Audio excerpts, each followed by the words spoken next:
Hi friends, welcome to Tejashree Batla channel. ఈరోజు మనం అరటికాయ ఫ్రై ఎలా చేయాలో చూద్దాం, వచ్చేయండి. 2 ఫ్రెష్గా ఉన్న అరటికాయలను తీసుకొని నీట్గా కడిగి వాటిని చెక్కు తీసుకొని పక్కన ఉంచుకోవాలి. తరువాత వాటిని కావలసిన సైజులో ముక్కలు కట్ చేసుకొని వాటిలో ముక్కలు మునిగే వరకు నీళ్లు పోసి కొంచెం ఉప్పు వేసుకోవాలి. ఉప్పు వేసుకోవడం వల్ల ముక్కలు కలర్ చేంజ్ అవ్వకుండా ఉంటాయి. ఇప్పుడు అల్లం, వెల్లుల్లిపాయ, కొబ్బరి, ఒక ఉల్లిపాయ, కొంచెం కొత్తిమీర, కరివేపాకు తీసుకోవాలి. ఇప్పుడు ముందుగా తీసి పక్కనుంచుకున్న వెల్లుల్లి, అల్లం, కొబ్బరి ముక్కలను రోట్లో అప్పటికప్పుడు దంచుకొని ముద్దగా చేసి పక్కన ఉంచుకోవాలి.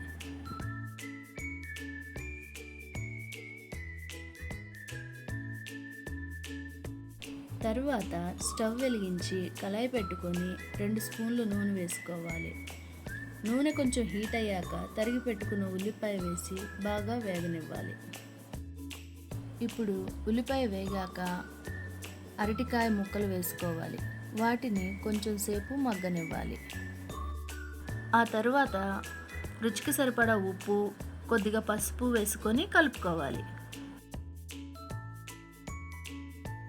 ఇప్పుడు కరివేపాకు వేసుకొని ఒకసారి కలుపుకోవాలి. కలుపుకున్న తర్వాత మూత పెట్టుకొని ఒక 10 నిమిషాలు మగ్గనిద్దాం. ఇప్పుడు మగ్గిన తర్వాత రుచికి సరిపడా కారం వేసుకొని ఒకసారి కలిపి తర్వాత ముందుగా నూరి పక్కన ఉంచుకున్న అల్లం, వెల్లుల్లి, కొబ్బరి ముద్దను కూడా వేసుకొని బాగా కలిపి ఒక 5 నిమిషాలు ఫ్రై చేసుకోవాలి. ఫ్రై అయిన తర్వాత ధనియాల పొడి, జీలకర్ర పొడి, చివరగా కొత్తిమీర వేసుకొని ఒక 2 మినిట్స్ ఉంచుకొని స్టవ్ ఆఫ్ చేసేసుకోవాలి. మనకు కావాల్సిన అరటికాయ ఫ్రై రెడీ.